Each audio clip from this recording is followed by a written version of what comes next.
नमस्कार विद्यार्थी मित्रांनो, कसे आहात? आनंदात आहात ना? असेच राहा. विद्यार्थी मित्रांनो, एक भाषेचा शिक्षक ह्या नात्याने विद्यार्थ्यांमध्ये काही कौशल्य निर्माण करण्यासाठी एक अध्ययनाची वातावरण निर्माण करणं हे शिक्षकासाठी खूप महत्त्वाची गोष्ट आहे. आणि त्याच्यामध्ये सुद्धा एखादी भाषा म्हटली तर त्या भाषेमध्ये काही बेसिक स्किल्स येतात की जी बेसिक स्किल्स जर येत असतील किंवा बेसिक स्किल्सबद्दल जर नॉलेज असेल किंवा ती बेसिक स्किल्स जर विकसित झाली तरच विद्यार्थ्यामध्ये ती भाषासुद्धा विकसित होऊ शकते. मग अशी कोणती बेसिक स्किल्स आहेत? तर आपण बघितलं त्याच्यामध्ये श्रवण आहे, लेखन आहे, भाषण आहे, वाचन आहे. तर ही जी बेसिक स्किल्स आहेत, ही बेसिक स्किल्स निसर्गानुसार मिळणं आणि त्या बेसिक स्किल्सचा विकास होणं या दोन्ही गोष्टी महत्त्वाच्या आहेत. त्याच्यामध्ये सर्वात जे बेसिक आहे ते म्हणजे श्रवण. कुठलीही भाषा शिकायची असली तर त्या भाषेचं श्रवण खूप लागतं. म्हणजे बघा की जसं लहान मूल असतं, लहान मूल हे कशातून शिकतं? लहान मूल शिकतं हे श्रवणातून. घरामध्ये तो वेगवेगळे ध्वनी पहिल्यांदा ऐकतो, त्या ध्वनींचा मग हळूहळू त्याला अर्थ लागायला लागतो. मग त्या अर्थांमधून तो वाक्य किंवा शब्दरचना त्याची होते आणि शब्दानंतर त्याची वाक्यरचना होते. एक क्रम आहे ह्या सगळ्या भाषा विकासाचा किंवा भाषा शिकण्याचा. तो एक क्रम आहे, या क्रमातूनच तो जातो. मग आता असं असताना आपल्याला पहिला जो बेसिक जे स्किल आहे, जे अध्ययनासाठी अत्यंत आवश्यक असं मानलं जातं, ते स्किल म्हणजे श्रवण. मग आता प्रश्न असा असतो की श्रवण म्हणजे काय? एखादी गोष्ट ऐकणे आणि एखादी गोष्ट श्रवण करणे. बघा, श्रवण करण्याचं जे साधन आपल्याला ईश्वराने दिलेलं आहे ते म्हणजे कान. कानामध्ये एकाच वेळेस कितीतरी आवाज असतात. तुम्ही समजा रेल्वे स्टेशनवर गेलात तर तुमच्या लक्षात येईल ॲट अ टाईम किती साऊंड्स असतात तिथे. विकणारे काही फेरीवाले वेगळे, पुस्तकं विकणारे वेगळे, नंतर ज्याला आपण म्हणून खाण्याचे पदार्थ विकणारे वेगळे, चहावाले वेगळे, किंवा मग एकमेकांशी गप्पा करणारे वेगळे. कितीतरी साऊंड्स असतात. अनाऊन्समेंट्स वेगवेगळ्या सातत्याने अनाऊन्समेंट सुरू असतात आणि आपण त्या ठिकाणी बसलेलो आहोत आणि आपण वाट पाहतो आपल्या मित्राची, आपल्या नातेवाईकांची. आणि एवढ्या सगळ्या कोलाहलात आपल्याला फक्त आपल्या नातेवाईकाचा आवाज लक्षात येतो की नाही? किंवा आपल्याला ज्या गाडीने जायचं असेल त्या गाडीची अनाऊन्समेंट, इतक्या सगळ्या अनाऊन्समेंट होतात, पण नेमकी त्या गाडीची अनाऊन्समेंट आपल्याला कळते की नाही? ह्याला श्रवण असं म्हणतात. म्हणून नुसतं ऐकणे म्हणजे श्रवण नाही. बाहेरच्या सगळ्या ध्वनींचा आघात आपल्या श्रवणयंत्रावर पडतो, परंतु आपण त्याला जेव्हा इंटरप्रिट करतो किंवा त्याला अर्थनिष्पत्ती जेव्हा त्याची होते तेव्हा त्याला श्रवण असं म्हणतात. आणि श्रवण ही सर्वात मोठी साधना मानली जाते. श्रवण साधना, जेवढं जास्त आपण श्रवण करू ना तेवढं जास्त आपण ज्ञान ग्रहण करू शकतो. म्हणून शिक्षकाने तर ह्या गोष्टी खूप सांभाळल्या पाहिजे. खूप ऐकलं पाहिजे, आपण खूप टॉक्स ऐकले पाहिजे, खूप लोकांना चांगल्या लोकांना ऐकलं पाहिजे, खूप लोकांचे व्याख्यानं ऐकले पाहिजे. म्हणून श्रवणाचा विचार करत असताना पहिल्यांदा ह्याची जर प्रक्रिया आपण बघितली तर एखाद्या आवाजाचा अर्थ जेव्हा मेंदू लावतो तेव्हाच त्याची श्रवण प्रक्रिया पूर्ण होते. नुसते कानामध्ये साऊंड जाणं that is not listening, that is hearing. पण लिसनिंग कशाला म्हणतात? त्याचा अर्थ, त्याचं संपूर्ण इंटरप्रिटेशन आपल्या मेंदूमध्ये सुरू असते आणि ती प्रक्रिया ज्या ठिकाणी घडते त्यात आपला मेंदू जेव्हा याचं इंटरप्रिटेशन करतो तेव्हाच त्याला श्रवण असं म्हणतात. आणि हे श्रवण जे आहे ते श्रवणाला पुन्हा एक अशी परिभाषा केली जाते की ध्वनीपासून झालेली अर्थनिष्पत्ती म्हणजे श्रवण. अनेक ध्वनी पडतात कानावर, अनाऊन्समेंट पडते, नंतर काही लोकांचं बोलणं पडतं, फेरीवाल्यांचे आवाज पडतात, पण विशिष्ट आवाजापासून जी मला अर्थनिष्पत्ती होते तिला मी श्रवण असं म्हणतो. आणि मग बरोबर, हां ही माझ्या गाडीची अनाऊन्समेंट आहे, हां हा माझ्या मित्राचा आवाज आहे, त्यांनी मला आवाज दिला. तिथे अनेक लोक असतील, म्हणजे मीनाक्षी नावाच्या अनेक स्त्रिया तिथे असतील, पण माझ्या व्यक्तीने मीनाक्षी म्हटलं की लगेच मला कळणार की अरे हां, हे मला म्हटलेलं आहे. आणि बाकीच्या सगळ्या मीनाक्षी तिकडे लक्ष पण नाही देणार, कारण त्यांना माहीत आहे की हा आपल्यासाठी नाही आवाज. तर अनेक आजूबाजूला अनेक आवाज असतात. कानामध्ये काय जावं हे आपल्या हातात नाही, पण मनामध्ये काय जावं हे आपला मेंदू ठरवतो आणि आपल्याला ती श्रवण प्रक्रिया त्या ठिकाणी होते. आता ह्या श्रवण प्रक्रियेमध्ये ज्या काही क्रिया असतात, काही खूप महत्त्वाच्या क्रिया असतात, त्या क्रिया विद्यार्थ्यांच्या अध्ययनामधून विकसित होणं महत्त्वाचं आहे. त्याच्यामध्ये सर्वात महत्त्वाची क्रिया कोणती आहे? लक्षपूर्वक ऐकणे. आता लक्षपूर्वक ऐकणे म्हणजे काय? असं स्थिर होऊन ऐकणे किंवा अरे बापरे किती छान, याचं तर अगदी डोळ्याची पापणीसुद्धा मिटत नाही. बरोबर आहे, पण त्याचं चित्त ठाऱ्यावर नसेल तर? पुष्कळदा आपण वर्गामध्ये म्हणतो की तू शांत बसलाय वर्गामध्ये, पण तुझं चित्त नाही ठाऱ्यावर, तुला कळत नाही आहे मी तुला काय म्हणते. पुष्कळदा आपण जे सांगतो ते विद्यार्थ्यांना कळतच नाही. आणि मी तर पाहते ना की जेवढी इंटरनेटमधलं लर्निंग जेवढं विद्यार्थ्यांचं वाढतं आहे ना, तेवढं आपण त्यांना त्यांचं रिसिव्हिंग आहे, रिसिव्हिंग कोणतं, हे जे व्हर्बल आपण काही इन्स्ट्रक्शन्स देतो त्यांना, ते रिसिव्हिंग त्यांचं खूप कमी होतं आहे. हा माहीत नाही, म्हणजे संशोधनाचाच विषय हा.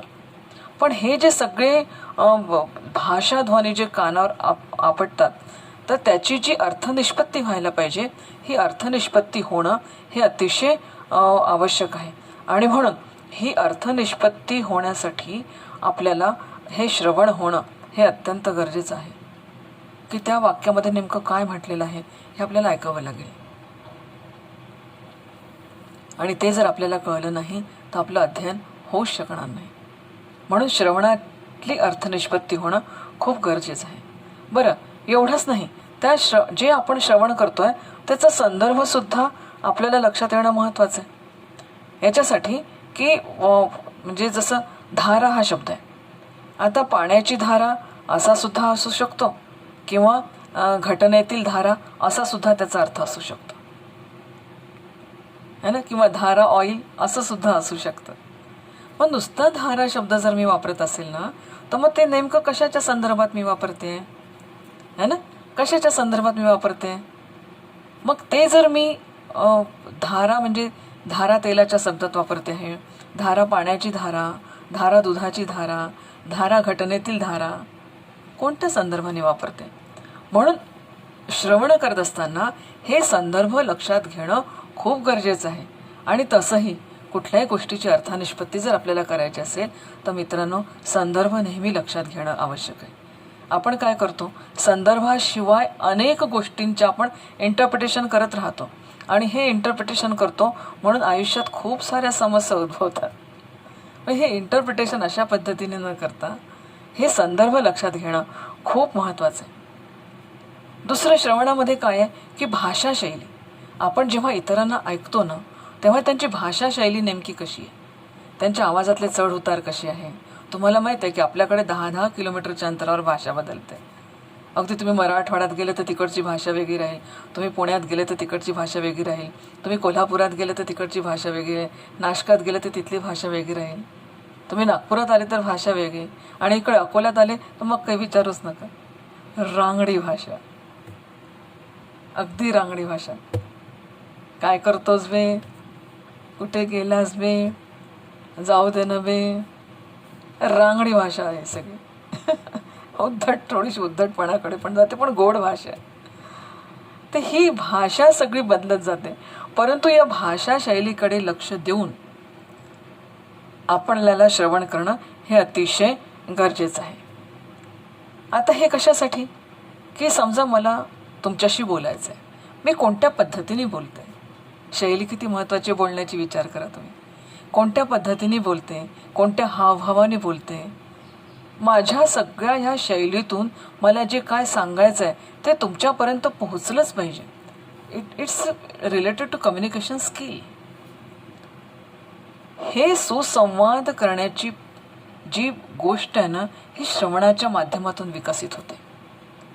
आणि म्हणून हा जो सगळा भाषा शैलीचा जो भाग आहे, हा भाषा शैलीचा भाग त्याची ध्वनी कशी आहे, ते स्वर कसे आहेत, कुठे आघात दिलेला आहे, विरामचिन्हांची दखल कुठे घेतलेली आहे, कुठे कुठे विरामचिन्ह लावलेलं आहे, किंवा त्याच्यामधला रस कोणता अभिव्यक्त होतो आहे, ह्या सगळ्या गोष्टी भाषाशैलीमध्ये येतात. आणि ह्या सगळ्या गोष्टींना लक्षात घेऊन श्रवण कसं करावं हे अतिशय महत्त्वाचं प्रत्येक विद्यार्थ्याच्या दृष्टिकोनातून आहे. आणि ही एकदा भाषाशैली समजली की व्यक्ती स्वतः त्यातून काही ग्रहण करू शकतो आणि स्वतः त्याची एक स्वतंत्र शैली तो त्या ठिकाणी विकसित करू शकतो. मग आता ह्या श्रवणाची जशी वाचनाची काही तांत्रिक अंक असतात ना, तशी श्रवणाची पण काही तांत्रिक बाजू आहे. आणि ही तांत्रिक जर बाजू आपण पाहिली तर सर्वात महत्त्वाचं की श्रवण तेव्हाच चांगलं होईल जेव्हा आपलं अवधान असेल तिथे. अवधान म्हणजे काय, की माझं मनसुद्धा त्या ठिकाणी केंद्रित असेल. एखादा वक्ता बोलतो आहे पण आपलं मन त्याच्या शब्दांवर केंद्रितच नाही आहे, तर त्याचा अर्थनिष्पत्ती नाही होऊ शकणार. वा वा मॅडम, तुम्ही किती छान शिकवलं. अच्छा, खरंच शिकवलं? हो. काय शिकवलं रे ते तुम्हालाच माहीत. ते मॅडमलाच का बरं माहीत? मॅडम माझं लक्षच नव्हतं आज. का नव्हतं रे? नाही मॅडम, मनामध्ये थोडीशी खळबळ चालली होती. आज जर असं असं घडलं, माझं सगळं मन तिकडे होतं. अच्छा, मन तुझं तिकडे आहे, तू वर्गात आहे. मग वर्गामध्ये कितीही तुला श्रवण करायला सांगितलं तरी तुझं मन तिथे तुला कळणार कसं आहे ते? हे श्रवणाचं फार मोठं तांत्रिक अंग आहे की आपल्याला जी गोष्ट ऐकायची आहे ना, त्या गोष्टीमध्ये आपलं पूर्ण लक्ष, आपलं अवधान त्या ठिकाणी केंद्रित पाहिजे. मन माझं पूर्ण, मन बुद्धी सगळी त्या ठिकाणी केंद्रित असेल. मी फिजिकली तिथे प्रेझेंट आहे, माझं मन त्या ठिकाणी प्रेझेंट आहे आणि माझ्या मनाला माझी बुद्धी पण सहकार्य करत आहे. त्या ठिकाणी श्रवण हे अतिशय चांगलं होतं. म्हणून श्रवणामध्ये ही इंद्रिय समाविष्ट असतात, ती इन्व्हॉल्व्ड असावी लागतात. हे तांत्रिक अंग श्रवणाचं आहे. आणि तसं जर नसेल तर श्रवण होऊ शकत नाही, काहीच कळणार नाही. काही लोक म्हणजे 1-1 तास ऐकतात तरी सगळं लक्षात राहतं, काही लोकांच्या 2 मिनिटाचंही लक्षात राहत नाही. याचं महत्त्वाचं कारण की त्यांचं मन नसतं तिथे, अवधान नसतं. म्हणून अवधान केंद्रित केल्याशिवाय श्रवण होऊ शकत नाही.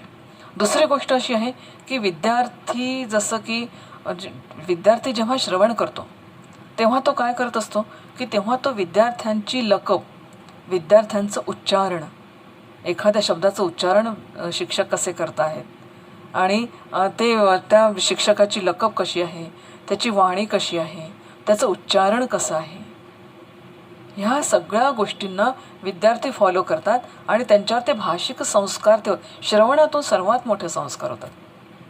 म्हणून तुम्ही पहा, माझ्याकडे येणारा एक छोटासा मुलगा आहे, अतिशय हुशार आहे, पण भाषा बोलतो तो सगळी बोली भाषा बोलतो, पूर्ण बोली, इतकी शुद्ध बोली भाषा बोलतो तो की त्याच्यासारखी शुद्ध बोली भाषा मी आजपर्यंत नाही ऐकली.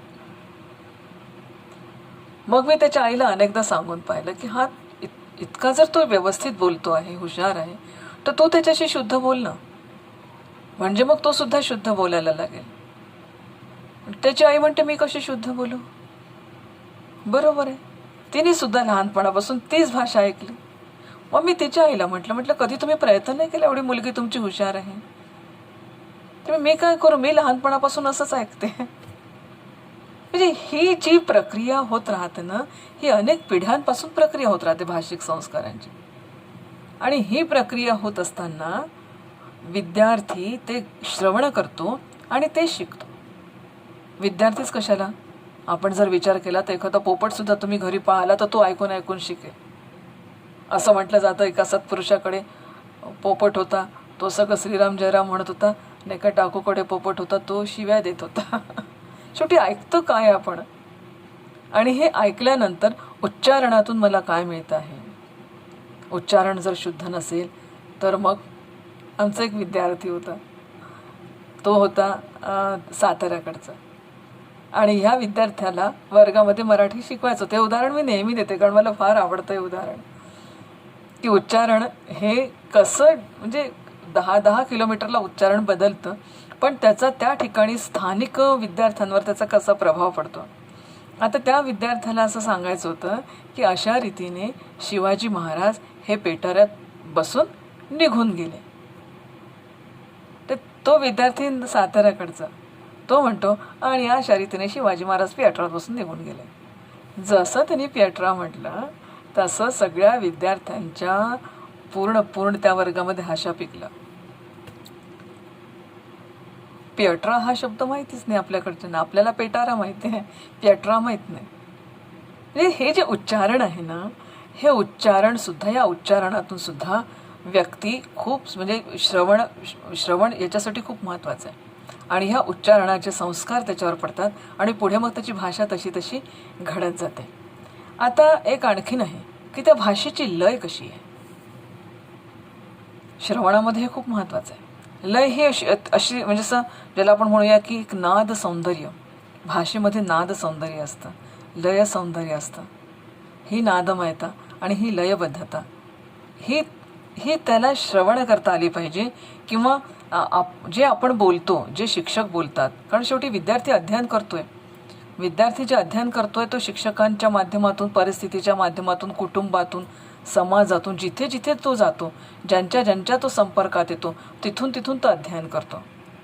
त्याच्यामुळे भाषेचं जे हे नाद सौंदर्य आहे, हे नाद सौंदर्य ज्या पद्धतीने तो श्रवण करतो तसंच तो घेत असतो. म्हणून ही एक अतिशय तांत्रिक बाब आहे भाषेतली. म्हणून ज्या लयीमध्ये भाषा बोलायची, ज्या पद्धतीने ती बोलायची, ती बोलल्या गेली तर मग ते त्या दृष्टीने त्याचं श्रवण होतं. याच्यासाठी मग त्याचे कानही तयार होतात, त्याचं मनही तयार होतं. जसं की एखादं उद्गारवाचक वाक्य आपल्याला बोलायचं असेल, खूप आश्चर्य व्यक्त करायचं आपल्याला, तर म्हणजे किंवा विद्यार्थ्याला अरे वा तू खूप छान काम केलंस, त्याला हे करायचं, शाबासकी द्यायची आहे. तर आपण म्हणून अरे वा, व्हेरी गुड, किती छान, ही नाद माहीत आहे. पण जर चेहऱ्यावर हावभाव, वा फारच छान, तो की नाही अतिशय चांगले मार्क मिळवले. यातून त्याला जे सौंदर्य जे प्राप्त व्हायचं आहे, भाषेचं सौंदर्य जे श्रवणातून त्याला कळणार आहे, हे आपल्या त्या लयीमधून, त्याच्यामध्ये निर्माण केलेल्या नादामधून. म्हणून हे नाद सौंदर्य, हे जे शब्द सौंदर्य आहे की भाषा ही श्रवणीय असली पाहिजे, श्रवणीय असली पाहिजे. खूप उद्धटासारखी किंवा अशी खूप रागवून ओरडाआरडी करून ती श्रवणीय नाही ठरत.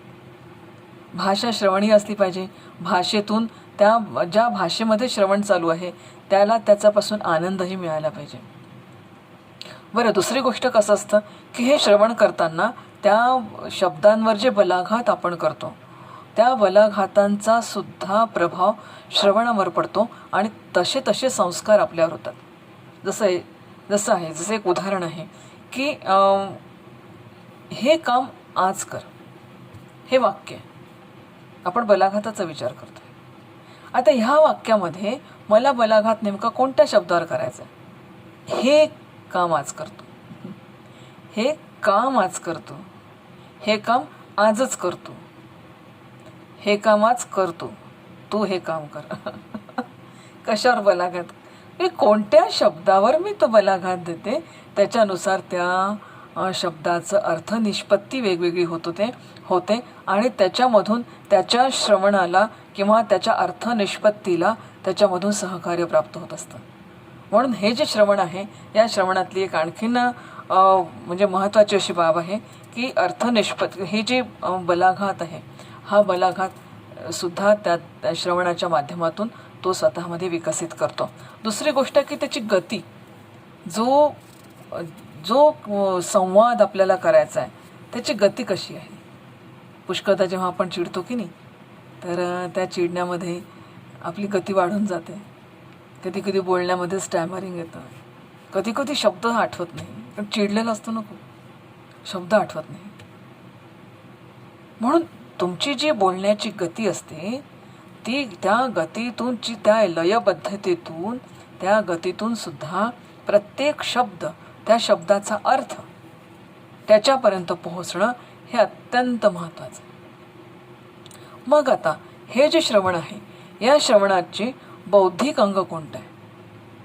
त्याच्यामध्ये सर्वात मोठं बौद्धिक अंग आहे ते म्हणजे श्रवणाचं बौद्धिक अंग म्हणजे काय की हे श्रवण करत असताना ही अर्थनिष्पत्ती होत असताना कोणकोणत्या गोष्टी महत्त्वाच्या आहेत.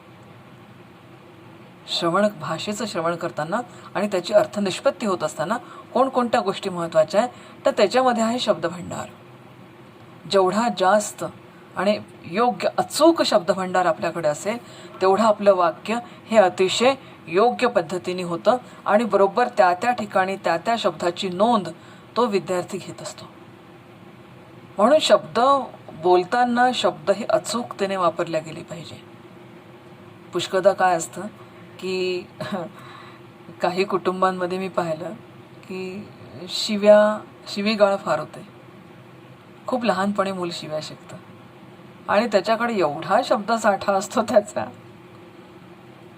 पण आता त्याच्याऐवजी जर आपण चांगले स्तोत्र मुलांना शिकवले, चांगले देशभक्तीपर गीतं आपण त्यांना सांगितले, त्याचा जर चांगल्या गोष्टींचा शब्दभंडार वाढवला त्यांचा, तर त्यांची भाषा किती छान होईल. ती भाषा चांगली व्हायला किती मदत होईल. खूप महत्त्वाचा भाग आहे हा. आणि म्हणून हा जो शब्दभंडार आहे हा एक त्या श्रवणाचं बौद्धिक अंग आहे असं आपल्याला म्हणता येईल. म्हणून विकासाची जी व्यक्तीच्या जी शाब्दिक विकासाची जी पातळी आहे ती शाब्दिक विकासाची पातळी ही या शब्दभंडारावर अवलंबून आहे. दुसरी गोष्ट येते की वाच्यार्थ आणि लक्षार्थ. भाषेमध्ये भाषा श्रवण करत असताना त्याच्यामधून लक्षार्थ काय आहे. जेव्हा जेव्हा आपण काही जसं भगवद्गीतेसारखे उपनिषदांसारखे आपण जेव्हा ग्रंथ वाचतो त्याच्यामध्ये खूप काही सांगायचं असतं. म्हणून त्यातला तो जो अर्थ आहे, तो जो लक्षार्थ आहे तो आपल्याला घ्यावा लागतो. आणि हा लक्षार्थ आणि हा वाच्यार्थ हा जर आपण लक्षात घेतला तर ती संपूर्ण क्रिया ही त्या व्यक्तीला कळू शकते आणि मग त्यातून त्याचा भाषिक विकासाला अत्यंत महत्त्वाचं सहकार्य त्या ठिकाणी मिळतं. दुसरी आहे की जे श्रवण तो करतो आहे किंवा त्या श्रवणाचं जे बौद्धिक अंग आहे ते म्हणजे विचारांची क्रमबद्धता. असंबद्ध जर तो श्रवण करायला लागला तर त्याच्या विचारांमध्ये अशी क्रमबद्धता येणार नाही किंवा त्याच्या विचारांमध्ये सुसंगती येणार नाही. ही सुसंगती जर त्याच्या विचारांमध्ये यायची असेल तर त्याचं श्रवणही सुसंगत व्हावं लागेल. विसंगतयुक्त श्रवण त्याचा विकास करू शकत नाही, त्याच्या व्यक्तिमत्वाचा विकास नाही करू शकत. मग तो जे श्रवण करेल ते तो बोलेल ना. साधी गोष्ट आहे. विचारांची शृंखला त्याची तशीच बनेल. आणि म्हणून ही जी विचारांची शृंखला आहे किंवा हे जे श्रवण आहे हे अतिशय क्रमबद्ध पद्धतीने हे विचार त्याच्यापर्यंत पोहोचणं गरजेचं आहे. आता हे श्रवणाचं जे श्रवण म्हणजे हे सगळं पाहिल्यानंतर या श्रवणाचे उद्देश काय आहे, कशासाठी करायचं श्रवण. श्रवणाचा सर्वात महत्त्वाचा उद्देश आहे तो आहे ज्ञानार्जनाचा. ज्ञान प्राप्त करण्याचं सर्वात महत्त्वाचं साधन कोणतं असेल तर श्रवण.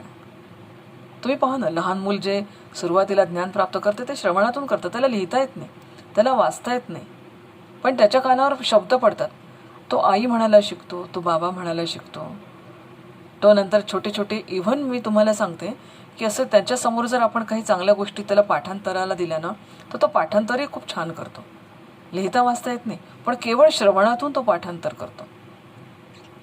मी असे कितीतरी मुलं बघितले.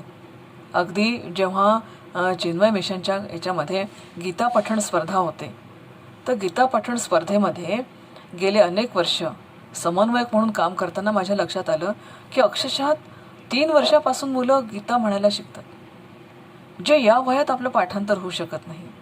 3 वर्षाचं मूल इतकं सुंदर गीता पठण करतं आणि इतकं छान उच्चारण असतात त्यांचे आणि ह्या उच्चारणाला एक सुसंबद्धता असते. तुम्ही त्यांना मध्ये कोणताही श्लोक सांगा, त्याच्या पुढचा श्लोक ते बरोबर घेतात. आणि अशा शाळांमधून या स्पर्धा होतात आणि विद्यार्थी भाग घेतात. तर मुख्य श्रवणाचं जे महत्त्वाचं आहे ते म्हणजे ज्ञानार्जन. पहिली ज्ञानप्राप्ती ही श्रवणातून होते. त्याच्यानंतर काय तर म्हणजे श्रवणातून मनोरंजन सुद्धा होतं. बरोबर आहे. वेगवेगळे कार्यक्रम आपण बघतो, नाटक पाहतो, सिनेमे बघतो, भाषणं ऐकतो, मनोरंजन होतं. पण मनोरंजनातून सुद्धा मनाचं विकसन होतंच की. म्हणून मनोरंजनासाठी सुद्धा अतिशय आवश्यक आहे. सामाजिक आंतरक्रियेचं एक महत्त्वाचं साधन आहे श्रवण. ज्याला श्रवण चांगलं करता येतं ना त्याचे संबंध, इंटरपर्सनल रिलेशनशिप खूप चांगली राहते. लिसनिंग खूप महत्त्वाचं आहे. समोरच्याचं ऐकून घेण्याची क्षमता आपल्यामध्ये विकसित होणं खूप गरजेचं आहे. ही जर विकसित झाली नाही तर समोरचा काय सांगतो हे तुम्हाला कळणार नाही आणि त्याच्याबद्दलचा आपण गैरसमज करून घेतो. श्रवण म्हणजे हे आंतरक्रिया, सामाजिक आंतरक्रिया, कौटुंबिक आंतरक्रिया किंवा तुमच्या संस्थेअंतर्गत आंतरक्रिया असतील, शाळेमधल्या आंतरक्रिया असतील, आपल्या विद्यार्थ्यांशी आपल्या आंतरक्रिया होतात. ह्या सगळ्या आंतरक्रियांच्या माध्यमातून एक इंटरपर्सनल रिलेशनशिप तिथे फॉर्म होत असते. आणि ही इंटरपर्सनल रिलेशनशिप स्ट्रॉंग करण्यासाठी लिसनिंग पॉवरफुल असणं खूप गरजेचं आहे.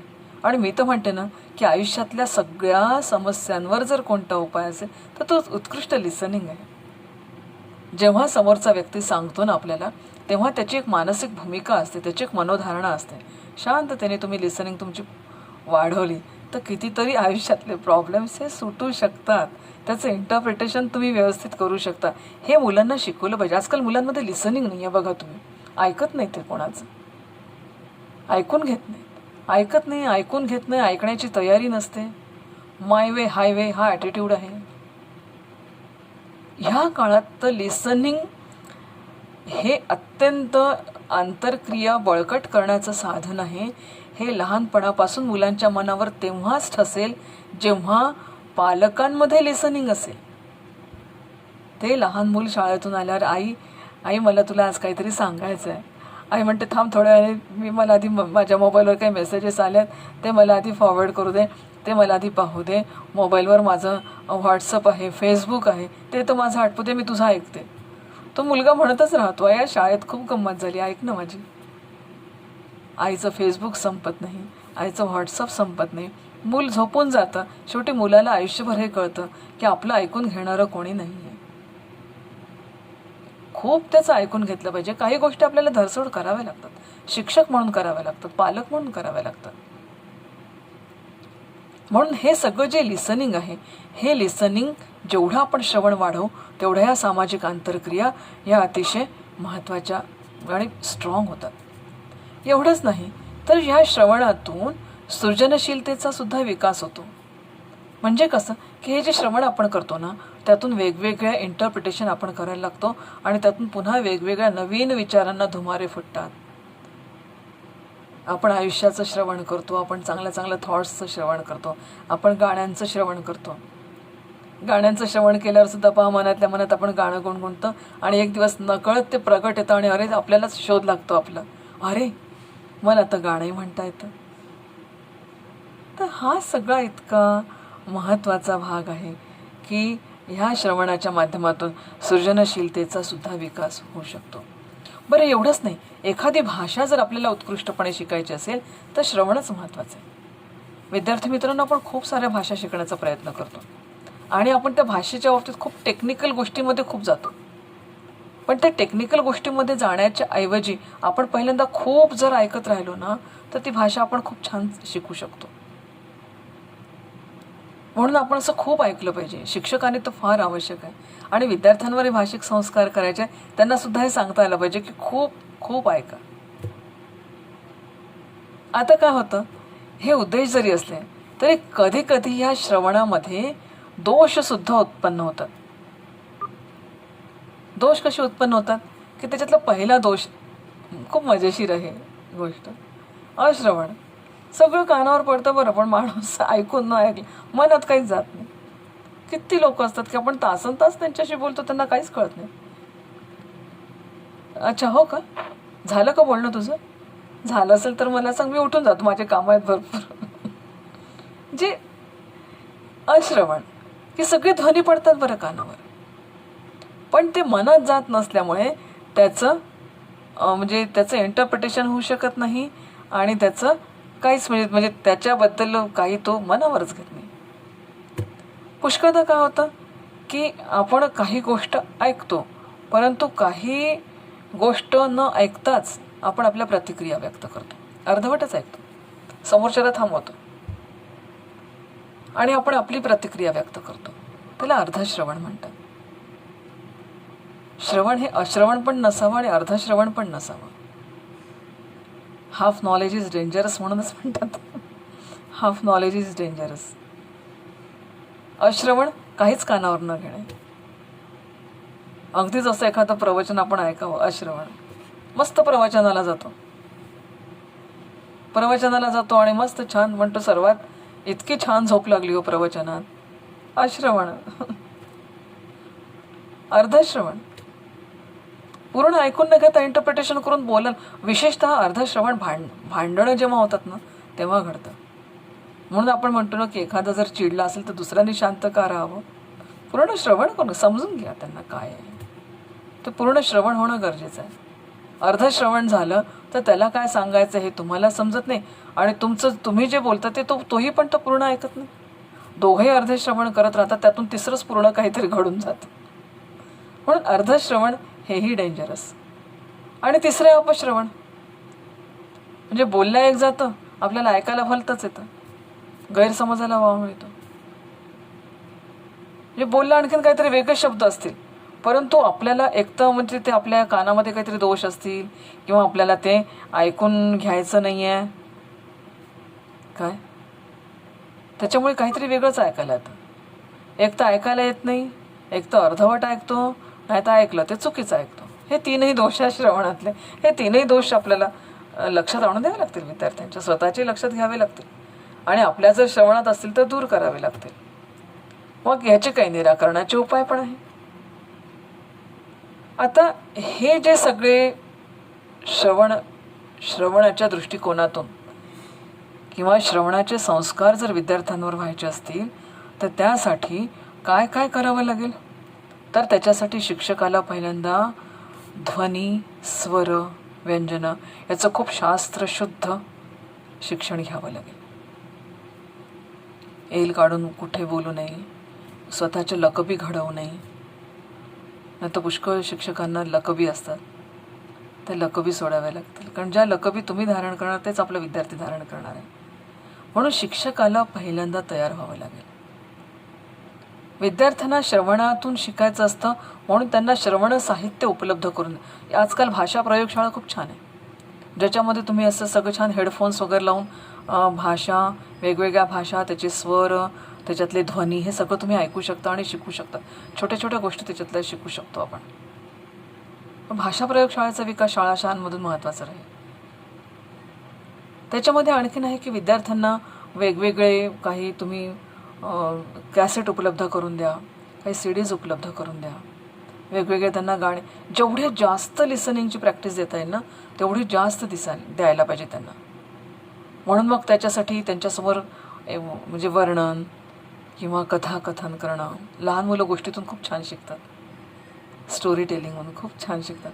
मग कथाकथन आहे, वर्णन आहे, ह्या सगळ्या गोष्टी त्या विद्यार्थ्याला उपलब्ध करून द्याव्या लागतात. काही नाट्यप्रसंग त्यांना उपलब्ध करून द्यावे लागतात. खूप महत्त्वाच्या त्या गोष्टी. आपल्याला त्यांचं श्रवण कौशल्य विकसित करायचं.